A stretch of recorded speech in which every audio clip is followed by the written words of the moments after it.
మీకు ఇంకో విషయం కూడా చెప్తున్నాను. మా పిల్లలిద్దరు యూఎస్లో ఉంటారు.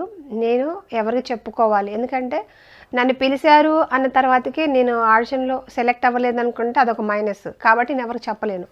నేను చేస్తానంటే ఎక్కువ మా చిన్నపిల్ల ఎక్కువ ఉంటుంది, అంటే ఓర్పుగా ఒక మదర్ లాగా ఉంటుంది. పెద్ద పిల్ల కొంచెం వర్క్ ఎక్కువ చేస్తుంది, అది మగవాళ్ళలాగా పని చేస్తుంది. ఆడపిల్ల కొంచెం చిన్నపిల్ల నాకు కొంచెం కనెక్టింగ్ ఉంటుందంట.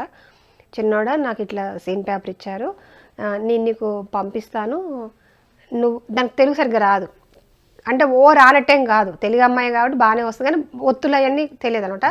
నేను మాట్లాడేది నువ్వు విను, ఒకవేళ అంటే ఇంటా కొద్ది తనకు కూడా అలవాటు అవుతుంది కదా.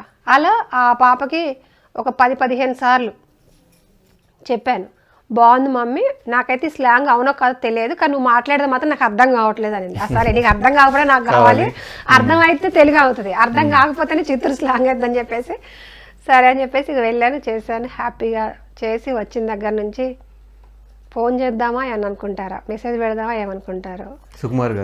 సుకుమార్ సార్కి నాకు నెంబర్ ఉంది, కానీ నేను ఎప్పుడు ఫోన్ మెసేజ్ ఏం చేయలేదు, నాకు అంత ధైర్యం సరిపోలేదు కూడా. అక్కడే ఏడీస్ ఉంటారు కదా, సరే ఏమేమి సార్ అంటే ఇంకా సార్ చూడలేదమ్మా, చూసిన తర్వాత చెప్తారు. ఒక 2 సార్లు అడిగాను, 3ఓసారికి సిగ్గు అనిపించింది, వద్దు ఎందుకు, అయితే అవుతుంది లేత లేదు, ఇన్నిసార్లు బాగుండదు. తర్వాత వంగ 6 months దాటిపోయింది. అప్పుడు ఒక మంచి రోజు, ఒక ఫైన్ డే, ఒక ఫైన్ టైం, నా టైం స్టార్ట్, ఫోన్ వచ్చింది ఈవినింగ్ 7 ఆ టైంలో. మ్యామ్ ఇట్లా మైత్రి మూవీస్ నుంచి సాంగ్స్, మీకు ఏమైనా మూవీస్ ఉన్నాయా, డేట్స్ ఎలా ఉన్నాయంటే ఒక్క క్షణం కూడా ఆలోచించలేదండి ధనుష్ గారు. సార్ అన్నీ ఫ్రీ సార్, మొత్తం ఫ్రీ సార్, ఏం లేవు సార్, అన్నీ ఫ్రీ సార్.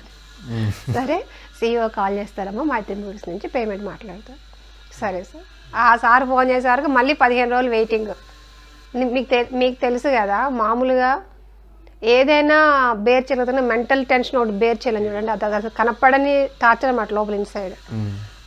మంచి టైంలో ఫోన్ చేశారు, కొంచెం పేమెంట్ చూడండి, మనకి ఫర్దర్గా నెక్స్ట్ మూవీస్ ఉన్నాయి, ఇది కాదు కదా అన్నారు. నేను వాస్తవం చెప్తున్నాను, దానికి డబ్బులు ఇవ్వకపోయినా చేసేదాన్ని. పేమెంట్ అయితే మీకు తక్కువే వచ్చిందా? అంటే ఓ అని కాదు, అలా అని తక్కువ అని కాదు, బాగానే ఇచ్చారు. పేమెంట్ మాత్రానికి వాళ్ళు ఎంత ఇచ్చినా నేను యాక్సెప్ట్ చేద్దాం అనుకున్నాను, కానీ వాళ్ళకి తెలియదు కదా ఆ విషయం, నా మైండ్లో ఉన్నది వాళ్ళకి తెలియదు కదా, వాళ్ళేమనుకున్నారో నాకు తెలియదు. సరే మాట్లాడారు. ఇంకా వాసన చెప్పాలంటే నాకు చెప్పిన దానికంటే కూడా ఎక్కువే ఇచ్చారు వాళ్ళు. నాకు నేనే షాక్ అయ్యా, నాకు పేమెంట్ ఇచ్చినప్పుడు, అదే నేను ఇంత కదా మాట్లాడింది, వీళ్ళు ఎంత ఇచ్చారు ఏందా. ఒకవేళ పొరపాటున డేస్ అని ఎక్కువ వేసుకున్నాను కదా, కానీ నెక్స్ట్ టైం కూడా మళ్ళీ అదే పేమెంట్ ఎక్కువ ఇచ్చారు. ఓకే వీళ్ళు ఎంత అనుకున్నారు అనమాట, హ్యాపీ, చాలా హ్యాపీ. సో ఇప్పుడు మీ మైండ్లో వాయిస్ తెలిసిపోయింది కాబట్టి నెక్స్ట్ టైం నుంచి ఎవరైనా పెద్ద సినిమాకి ఆఫర్ వచ్చేవాళ్ళు ఇప్పుడు పేమెంట్ లేకపోయినా చేస్తారులే అనుకుంటారు.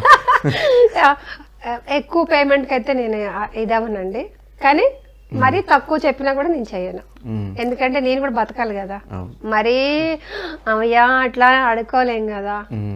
చెప్పారా అంటే మీకు స్టార్టింగ్ బన్నీ గారితో సినిమా, ఇది పుష్ప సినిమాకి తీసుకుంటున్నామని చెప్పారా? చెప్పారు. అంటే మీకు కన్ఫర్మ్ అయిపోయిన తర్వాత మీ హ్యాపీనెస్ని ఎవరితో షేర్ చేసుకున్నారు, ఎలా అనిపించింది? ఇంకెవరైనా మా పిల్లలేనండి, ఏదైనా పిల్లలతోనేనండి. మళ్ళీ మా పెద్దక్కతో మాట్లాడాను, మా రెండో అక్కతో మాట్లాడాను, ఇట్లా అని చెప్పి. వాళ్ళు కూడా ఇంకా అసలు ఫస్ట్ డే షూటింగ్కి వెళ్ళేటప్పుడు అయితే అమ్మా నాన్న ఉంటే చెప్పుకునేవాళ్ళు, ఆప్షన్ లేదు. ఇంకా మా అత్తయ్యకి అంతగా తెలియదు ఫస్ట్ సినిమాలో అంత గురించి. మా మావయ్య లేరు, మా మావయ్య కొంచెం సాంగ్స్ పాడతారు, పాత సాంగ్స్, ఎన్టీఆర్ ఫ్యాన్స్ అట్లా అనమాట, ఆయన లేరు. మా హస్బెండ్ కూడా అంతగా తెలియదు, అవునా సూపర్ అంటారా అంత తెలియదు. ఇంకెమ్మటే మా పెద్దక్కకి చెప్పాను, అక్క ఇట్లా రెండో అక్కకి చెప్పాను. ఫస్ట్ డే షూటింగ్కి వెళ్ళేటప్పుడు టెన్షన్, లొకేషన్కి వెళ్ళేటప్పుడు అంద వేలో ఒకటే టెన్షన్ అనమాట. ఇంకా నేను మా రెండో అక్కకి ఎర్లీగా ఎవరికి ఫోన్ చేయను, ఎర్లీగా ఎవరు ఫోన్ చేసినా భయపడతారు, ఎందుకు ఈ టైంలో ఫోన్ చేస్తాను, ఒక టెన్షన్ వచ్చేస్తుంది, నిద్ర లేవని. మీకు ఇంటికాడ నుంచి ఫోన్ వచ్చిందంటే ఏంది ఎప్పుడు చేయను ఎందుకు చేశారని మాకెమ్మటి టెన్షన్ పడి ఏమైందని చెప్పి అడిగింది. మా పెద్ద అక్కకి ఫోన్ చేస్తే దాన్ని లిఫ్ట్ చేయలేదు. రెండో అక్కకి ఫోన్ చేస్తే ఏంటంటే ఇట్లా నేను షూటింగ్కి వెళ్తున్నా, నాకు వస్తే భయంగా ఉండిందంటే, ఎందుకు భయం, ఏం భయం లేదు, వెళ్ళు జాగ్రత్తగా చేయని చెప్పాను. తర్వాత నేను బాసరా టెంపుల్ అయ్యగారు నాకు బాగా తెలుసు అనమాట, దీక్షితులు గారు, మదన్ దీక్షిత్ అనమాట. ఎమ్మటే ఆయనకు ఫోన్ చేస్తే నాకు బాగా తెలుసు అనమాట. గురువుగారు ఇట్లా నాకు నేను షూటింగ్కి వెళ్తున్నానండి, కొంచెం నా పేరు మీద వాళ్ళ పూజ చేయండి అని చెప్పి ఆయన వెళ్ళి ఆ రోజు పూజ చేసి అమ్మవారిని సరస్వతీదేవి బాసరా తెలుసు కదా, అమ్మవారిని వీడియో చూపించి ఏం కాదు అంత మంచి జరుగుతుంది, అదొక ధైర్యం బాబా. అంతే. అంటే మీకు మోస్ట్ ఆఫ్ ద సీన్స్ అన్నీ కూడా బన్నీ గారితో కాంబినేషన్ సీన్స్. సో ఆ వర్కింగ్ ఎక్స్పీరియన్స్ ఎలా అనిపించింది? అసలు చాలా నేర్చుకున్నాను సార్, చాలా నేర్చుకున్నాను అల్లు అర్జున్ దగ్గర నుంచి. ఒక్కొక్కరి దగ్గర నుంచి నేను మోస్ట్లీ మాట్లాడే విషయాలు కానీ చేసే విషయాలు కానీ నాకు మంచి మాత్రం నాకు ఎంత అవసరం అంత తీసుకుంటాను, మిగిలింది వదిలేస్తాను. కానీ నాకు అక్కడ ఆ లొకేషన్లో ప్రతి ఒక్కరి దగ్గర నుంచి నేర్చుకున్నాను, ప్రతి ఒక్కరి దగ్గర నుంచి. ఈవెన్ చాలా ఈజీగా చేస్తున్నారు బన్నీ సార్, యాక్టింగ్ అన్నది చాలా న్యాచురల్గా చాలా ఈజీగా చేస్తున్నారు. ఆ డైలాగ్ డెలివరీ కానీ బాడీ లాంగ్వేజ్ కానీ, అందుకే ఆయన ఐకాన్ స్టార్ అయ్యారు. సుకుమార్ సార్ పెట్టారంటే ఊరికే పెట్టారు కదా, అసలు జీవించేస్తున్నాడు, యాక్టింగ్ కూడా కాదు అక్కడ. అక్కడ యాక్ట్ చేస్తున్నట్టుగా ఏమి అనిపించదు. సార్ని చూసిన తర్వాతే నేను కూడా అలా తయారయ్యాను. అక్కడ యాక్ట్ చేసే పని లేదు, ఒక్కటే ఒక భయపడేది ఏంటంటే ఒక స్లాంగ్ ఒకటే భయపడేదాన్ని ఏమైనా అయితే. సుకుమార్ సార్ ఒక భరోసా ఇచ్చారు నాకు, స్లాంగ్ ఎలా ఉన్నా పర్లేదు, నువ్వు ఫస్ట్ డైలాగ్ కంప్లీట్ చేస్తే నాకు ఎమోషనల్ ఇంపార్టెంట్, డబ్బింగ్లో నేను చూసుకుంటాను. అలా క్యారీ చేశాను. హాస్పిటల్ సీన్స్ కానీ, హాస్పిటల్ సీన్స్ అయితే ఉత్త ప్లెయిన్గా చెప్పేశాను. నాకు ఆయనకి సార్కి చాలా ఎమోషనల్ అవసరం ఉండింది. డైరెక్షన్ డిపార్ట్మెంట్లో కూడా ఇట్లా వచ్చి నాకు స్లాంగ్ చెప్పబోతే సార్ చెప్పారు, తను అస్సలు డిస్టర్బ్ చేయొద్దు, తన నాకు ఎక్స్ప్రెషన్స్ మాత్రం ఇంపార్టెంట్, డబ్బింగ్లో చూసుకుందాము, దాన్ని అసలు తనకు డైలాగ్ కదా ఒక పొల్లు కూడా చెప్పొద్దు, తను ఎలా చెప్పాలనుకుంటుందో అలాగే చెప్పనివ్వు, నాకు కంటెంట్ ఇంపార్టెంట్, అక్కడ ఉన్న యాజ్ ఇట్ ఈస్ డైలాగ్ కూడా నాకు అవసరం లేదు, సరేలాగా చెప్పారు. అలాగే చెప్పేసి బన్నీ గారితో మీరు చేస్తున్నప్పుడు కానీ ఆఫ్ కెమెరా డిస్కషన్స్ చేసుకునే వల్ల దీని గురించి అయినా మాట్లాడటం కానీ మీ గురించి అయినా మాట్లాడారా? మాట్లాడుకుంటా మాట్లాడతారు మామూలుగా, ఎక్కడ ఏంటి అని అడిగారు, అయితే చెప్పాను. మీకు ఎంత ఏజ్ అని అడిగారు ఫస్ట్, నన్ను అడిగే క్వశ్చన్ ఇదే అడిగారు, మీకు ఎంత ఏజ్ అని అడిగారు.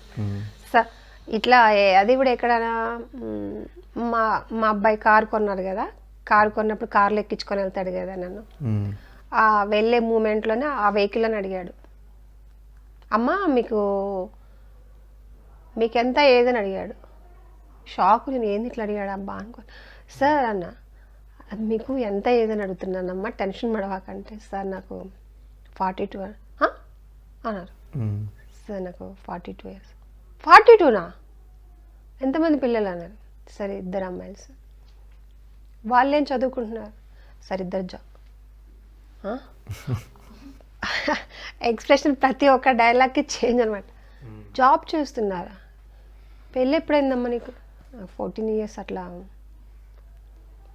ఎన్ని సంవత్సరాలు? వాళ్ళకి ఎన్ని సంవత్సరాలు? ఇట్లా సాంగ్స్ ఇంతలోనే సుకుమార్ సార్ వచ్చారు. అప్పుడు అయిపోయింది, ఆ షార్ట్ అయిపోయింది. అదే షార్టు సుకుమార్ సార్ మన బన్నీ సార్ చూసినా ఇదే గుర్తుకు రావాలన్నమాట. ఇదే మళ్ళీ రిపీట్ అడిగాడు. అమ్మ షూర్ అమ్మ, నాకు నీకు ఎంత డిఫరెన్స్ తెలుసా? 2 సంవత్సరాల తేడా. 2 సంవత్సరాల తేడా. ఓకే, బన్నీ గారికి 40. అంటే అవునా సార్, ఏం మాట్లాడతాము, పెద్ద అతను అంటే వయసులో పెద్దోడు కాకపోయినా ఆయన అనుభవంలో పెద్దోడు నాకంటే ఇండస్ట్రీలో, ఏం మాట్లాడతాము సార్. ఓకే ఓకే ఓకే అని చెప్పేసి అదే ఆయన తలుచుకొని నవ్వుతున్నాడు, నాకు ఇలా చూస్తాడు నవ్వుతాడు. ఆయన మరి ఎందుకలా అనిపించిందో తెలియదు. తర్వాత సుకుమార్, డార్లింగ్ నీకు విషయం తెలుసా, మా అమ్మకి నాకు 2 సంవత్సరాలే చెబుతాడు.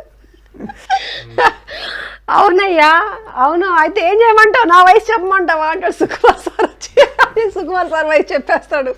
ఆ లొకేషన్ అంతా సందడి అంతా ఎక్కువ మా డిస్కషన్ మా ఏజ్ ఇది. తర్వాత ఇంకా ఆ షార్ట్లోకి వచ్చేటప్పటికల్లా సీన్స్ బిందెత్తుకొని ఇట్లా నన్ను ఏంద్రా ఏంద్రా ఓ అని సౌండ్ చేస్తా ఉండా, ఈ రోడ్డు అన్న నీ అమ్మగా జాగ్రత్త అనుకుంటున్నావా, దించి రాదా దించి, నా కొడుక ఏనా బట్టరా నువ్వు అంటే,